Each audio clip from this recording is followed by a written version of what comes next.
On a land honored grader. These are a great little machine. I picked this one up at auction.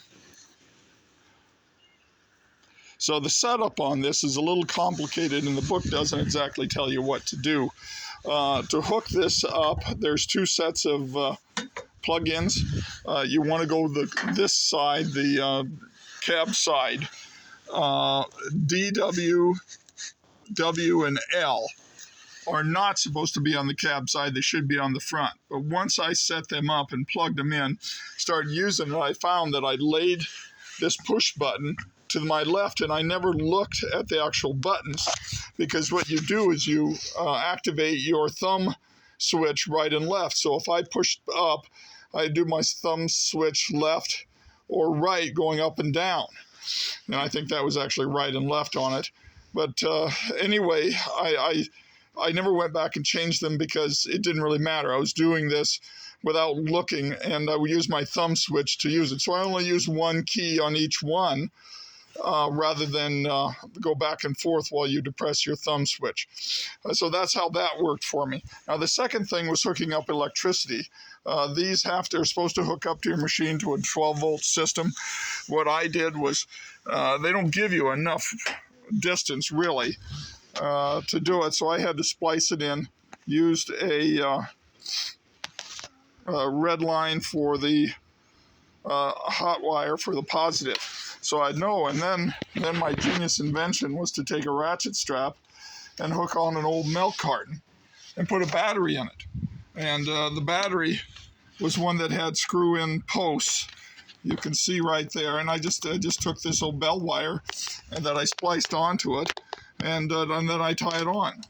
Take my battery and charge it once in a while. But rather than hooking into the machine and having wire all over the place, this was easier. Now I guess I could have taken my fuse box cover off and wired it in there some way, but then you got wire sticking out there right where your feet are at. And so I found this to be a lot better, just to take an old battery that I had, and it has plenty of power to run those switches. So overall, this is a really great machine. I tell you, I've just done a lot of work with it.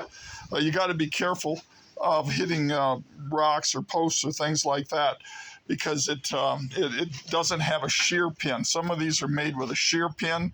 I wish it had something like that. I might try to figure out some way to put a shear pin in these, so if you hit something really hard, it snaps off so that you don't bend the machine.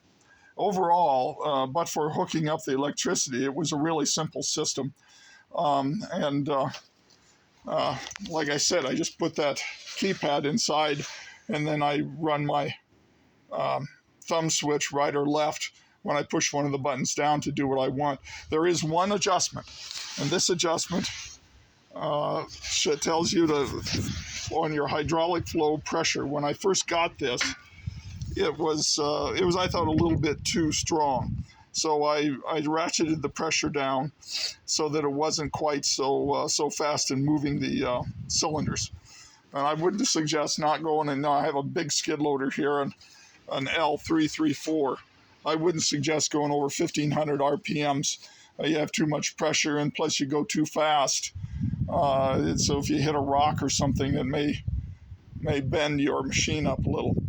Overall, I give this an A+. There's my system for setting up the electricity. Good luck. Oh, I want to tell you which line goes where. Red on the electricity is the one that says 12 volt, and is brown is the hot wire, is the positive. Can't see that. The other one that is blue says AC.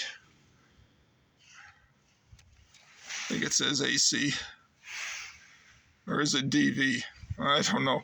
Anyway, the blue one's negative ground. The brown one on this machine is positive. And that's how I hooked it up. Best of luck with your machine.